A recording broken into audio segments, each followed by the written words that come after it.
In the quiet suburbs of Delhi, on a chilly October evening in 2005, Anjali Sharma stepped out of her modest home to buy groceries. With a dupatta draped over her shoulder and a small purse in hand, she promised her husband, Ravi, and their 3 children she'd be back in 30 minutes. The family sat around the dinner table, laughing, unaware that this was the last time they'd see her. Anjali, a devoted mother, never reached the store. Hours passed. Ravi called her phone, but it was switched off. The children, confused, waited by the window. By midnight, panic set in. Ravi rushed to the police, who dismissed it as a domestic issue. Days turned into weeks, with no trace of Anjali. Volunteers searched the markets, fields, and nearby streets. Missing posters with her smiling face faded on walls. The police found no clues, no CCTV footage, no witnesses. Anjali had vanished into thin air. Ravi, heartbroken, balanced 2 jobs to raise the kids, haunted by guilt for not accompanying her. The children grew up with a void, clinging to fading memories of their mother's warm hugs. Years passed, and the case grew cold. Yet, Ravi never stopped hoping, keeping Anjali's photo on the mantel, whispering prayers for her return. In 2025, a shocking revelation would unravel the mystery of that fateful night, turning the family's world upside down. What happened to Anjali? Was she alive, or had fate dealt a crueler hand? The truth, buried for 2 decades, was about to surface, bringing with it pain, closure, and a story no one could have imagined. The days after Anjali's disappearance were a blur of despair for the Sharma family. Ravi scoured the city, knocking on doors, questioning shopkeepers, and begging for leads. The children, Riya, Arav, and little Priya, clung to their father, asking when Mummy would return. The police, understaffed and indifferent, offered little help, suggesting Anjali might have run off. Ravi refused to believe it. Anjali adored her family, she'd never abandon them. Yet, with no evidence, rumors spread, some whispered of an affair, others of an accident. The family's small home, once filled with laughter, became a shrine of grief. Riya, the eldest at 12, took on her mother's role, cooking and caring for her siblings, her childhood stolen. Arav grew quiet, retreating into books, while Priya, only 4, drew pictures of a stick-figure mom she barely remembered. Ravi worked tirelessly, his eyes hollow from sleepless nights, haunted by the image of Anjali walking out the door. He plastered new posters yearly, but hope dwindled. The community's sympathy faded, life moved on, but not for the Sharmas. Birthdays, festivals, and milestones passed without Anjali's warm smile. Ravi kept her clothes in the wardrobe, untouched, as if she'd return any moment.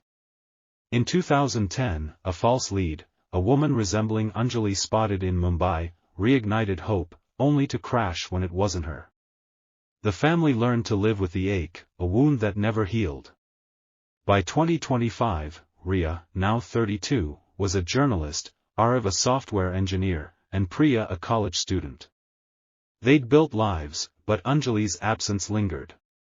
Then, a news alert on Riya's phone changed everything, pulling them toward a truth that had been hidden for 20 years. In 2025, Riya Sharma scrolled through her phone during a lunch break at her Delhi newsroom. A breaking story caught her eye: authorities raid illegal ashram in Himachal Pradesh.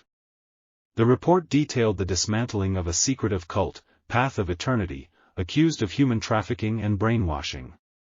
As Riya skimmed the article, a grainy image flashed on the screen, a group of disheveled women being escorted by police.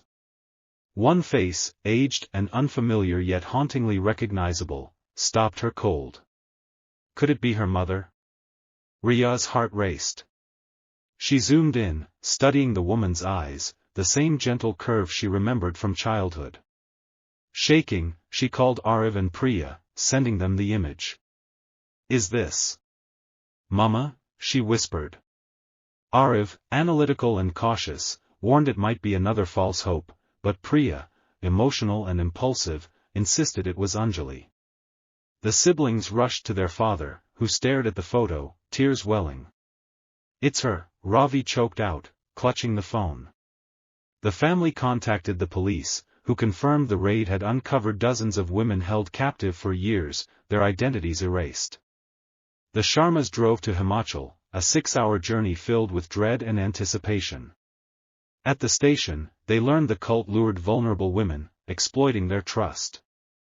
Anjali, the police suspected, was one such victim, taken that October evening in 2005. The woman in the photo, now called Savitri, had no memory of her past life. The family's hope teetered on the edge of despair. Was this truly Anjali, or a cruel trick of fate? As they prepared to meet her, questions swirled. What had she endured? Could they reclaim the mother they'd lost, or was she gone forever? The Sharmas arrived at a small police station in Himachal, their hearts pounding with anticipation and fear. Behind a glass window, they saw her, the woman called Savitri. She was frail, her once vibrant hair now grey, her eyes distant. Yet, the resemblance to Anjali was undeniable. Ravi's hands trembled as he whispered her name, but Savitri didn't react. The officer explained, Savitri had been with the path of eternity for decades, her memories replaced with the cult's teachings.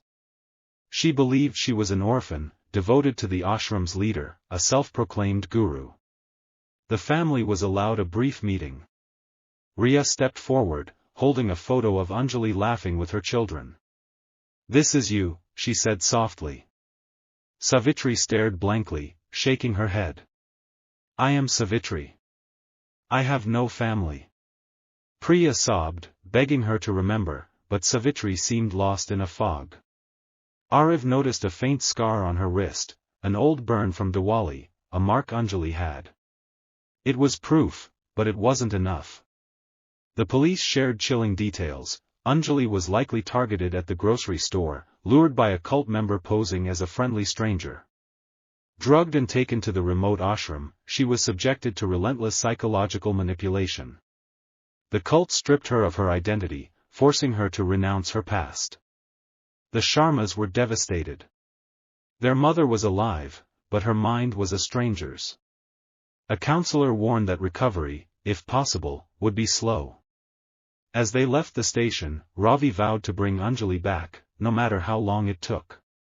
But the truth was sinking in, the woman they loved might be trapped in Savitri's shell, forever out of reach. The Sharmas returned to Delhi, reeling from their encounter with Savitri.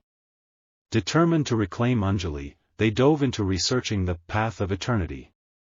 Riya, leveraging her journalistic skills, uncovered chilling reports about the cult. Founded by a charismatic leader, Guru Vishwanath, it masqueraded as a spiritual retreat but preyed on vulnerable women. Anjali, approachable and trusting, was an ideal target. The cult's recruiters, often posing as kind strangers, used subtle manipulation to lure victims. Riya learned Anjali was likely offered a ride that fateful evening, then drugged and transported to the ashram's hidden compound in Himachal's forests.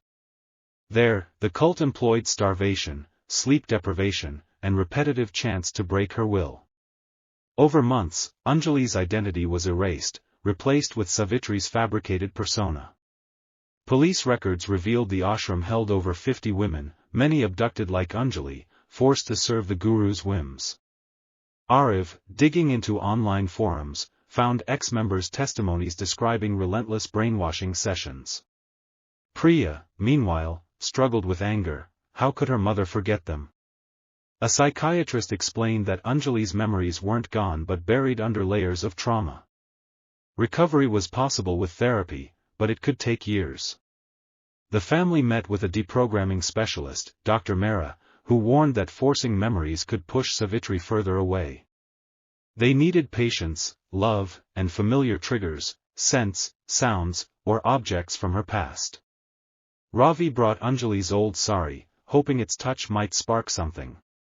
As they prepared to bring Savitri home, the Sharmas grappled with a painful reality. The cult had stolen 20 years, and even if Anjali returned, she'd face a world that had moved on without her. Yet, their resolve strengthened. They would fight for her, no matter the cost. The Sharmas, guided by Dr. Mehra, prepared their Delhi home to welcome Savitri. The court had granted temporary custody, pending her psychological evaluation. Riya cleaned Anjali's old room, placing her favorite jasmine perfume on the dresser. Arav hung photos of family outings, hoping they'd stir memories. Priya baked Anjali's signature coconut laddus, their sweet aroma filling the house. When Savitri arrived, escorted by a social worker, she stepped hesitantly, clutching a small bag of ashram belongings. Ravi's voice cracked as he greeted her, but Savitri's face remained impassive, her eyes scanning the unfamiliar space. She sat stiffly at the dinner table, refusing the laddus, saying, "Savitri doesn't eat sweets." The children exchanged pained glances. Dr. Mehra had warned that reintegration would be slow. Each day, the family tried gentle triggers. Riya played Anjali's favorite Lata Mangeshkar songs, noticing Savitri's fingers twitch, as if recalling a melody. Arav read aloud from Anjali's old recipe book, her handwriting a relic of happier times. Priya, despite her frustration, held Savitri's hand, describing their childhood Diwali celebrations. One evening, Ravi showed her Anjali's wedding lehenga, its red silk faded but intact. Savitri touched it, her eyes flickering with something, confusion, perhaps recognition. Yet, she retreated into silence, repeating the cult's mantras when pressed. The family's hope wavered. Riya uncovered more about the cult's tactics. Members were taught to fear the outside world, believing families were illusions. Breaking that conditioning seemed impossible. Late one night, Priya found Savitri staring at a photo of Anjali with baby Priya. "Who is she?" Savitri whispered. Priya's heart leapt. Was this a crack in the cult's hold, or another fleeting moment? The Sharmas clung to hope, determined to keep fighting. The Sharmas' home buzzed with cautious hope as Savitri's question about the photo lingered. Priya, sensing a shift, spent hours sharing childhood stories, describing Anjali's laughter during monsoon picnics. Savitri listened, her expression softening, though she remained guarded. Dr. Mehra advised consistency, suggesting familiar routines could anchor her. Riya recreated Anjali's morning ritual, brewing masala chai with cardamom, its spicy aroma wafting through the house. One morning, Savitri sipped the chai and murmured, "This tastes like before." The family froze, hearts racing. Was Anjali resurfacing? Arav, ever analytical, documented these moments, noting Savitri's reactions to triggers like Anjali's old shawl or the sound of temple bells. Yet, progress was uneven. Some days, Savitri withdrew, reciting cult teachings about false attachments. Ravi, tormented by her detachment, confided in Dr. Mehra, who explained that the cult had rewired her sense of self. Forcing memories could trigger panic, so they focused on building trust. Priya, impulsive but devoted, gave Savitri a diary, encouraging her to write. At first, Savitri refused, but one night, Riya found her sketching, a crude drawing of a woman holding a child. "Is this you?" Riya asked gently. Savitri's eyes welled up, but she shook her head, retreating again. The family learned more about the cult's brutality through police reports. Women like Anjali were isolated, starved of affection, and taught to distrust their pasts. The guru's arrest offered little solace, he'd stolen their mother's life. Yet, a small victory emerged. During a therapy session, Savitri hummed a lullaby Anjali once sang to Priya. The melody, raw and hesitant, was a thread to the past. The Sharmas clung to it, knowing each step forward was a battle against 20 years of stolen time. The lullaby Savitri hummed marked a turning point, but the Sharmas knew the road ahead was treacherous. Her moments of clarity were fleeting, often followed by panic. One evening, while Ravi played an old family video, Savitri froze, her hands trembling as she saw herself, Anjali, dancing with the children at Arav's 5th birthday. "That's not me," she insisted, her voice sharp with fear. Dr. Mehra explained that the cult had instilled deep shame about her past, making memories feel like threats. The family adjusted, focusing on creating new bonds rather than forcing old ones. Riya invited Savitri to cook with her, recreating Anjali's aloo the recipe. As they kneaded dough, Savitri's hands moved with muscle memory, rolling perfect circles. She paused, confused, then whispered, "I've done this before." Priya, watching, fought tears. Arav, meanwhile, dug deeper into the cult's network, uncovering a survivor's blog detailing years of psychological torment. The guru's teachings convinced members their families were enemies, a lie Anjali had internalized. This knowledge fueled the Sharma's resolve. Ravi, exhausted but unwavering, spent evenings talking to Savitri about mundane things, cricket, the weather, hoping to rebuild trust. One night, she asked about Priya's childhood, a rare spark of curiosity. Priya shared a memory of Anjali braiding her hair, and Savitri touched her own grey strands, lost in thought. Yet, setbacks persisted. A loud argument in the neighborhood triggered Savitri, sending her into a trance-like state, chanting cult mantras. The family felt the weight of 20 years stolen by the ashram. Still, they noticed small changes. Savitri smiled at Ravi's jokes, lingered over family photos. Each gesture was a fragile bridge to Anjali, a sign she was fighting to return, even if the shadows of her captivity loomed large. Months passed, and Savitri's transformation into Anjali grew tangible, though fraught with pain. The Sharmas, guided by Dr. Mehra, balanced patience with persistence. One afternoon, while tending to Anjali's old rose garden, Savitri knelt to smell a bloom and froze. "I planted these," she said, her voice trembling. Riya, nearby, nodded, showing her a photo of Anjali pruning the same bushes. Tears streamed down Savitri's face as fragments of her past collided with her present. She began asking questions, about the children's lives, Ravi's struggles, the night she vanished. Each answer chipped away at the cult's lies. Arav shared a police report confirming her abduction. A woman had approached Anjali at the store, offering help with groceries, then drugged her in a van. The cult's grip had been meticulous, but love was proving stronger. Priya gave Savitri a locket Anjali once wore, containing a tiny photo of the family. Savitri clutched it, whispering, "My babies." Yet, recovery wasn't linear.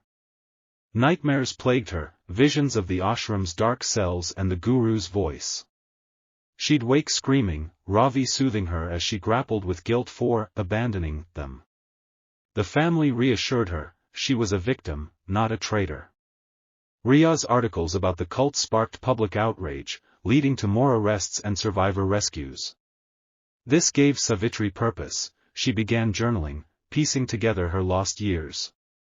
One evening, she asked to be called Anjali again, a quiet victory. The Sharmas celebrated with her favorite meal, but the joy was bittersweet. Anjali was back, but forever changed, her laughter quieter, her eyes carrying the weight of 20 years.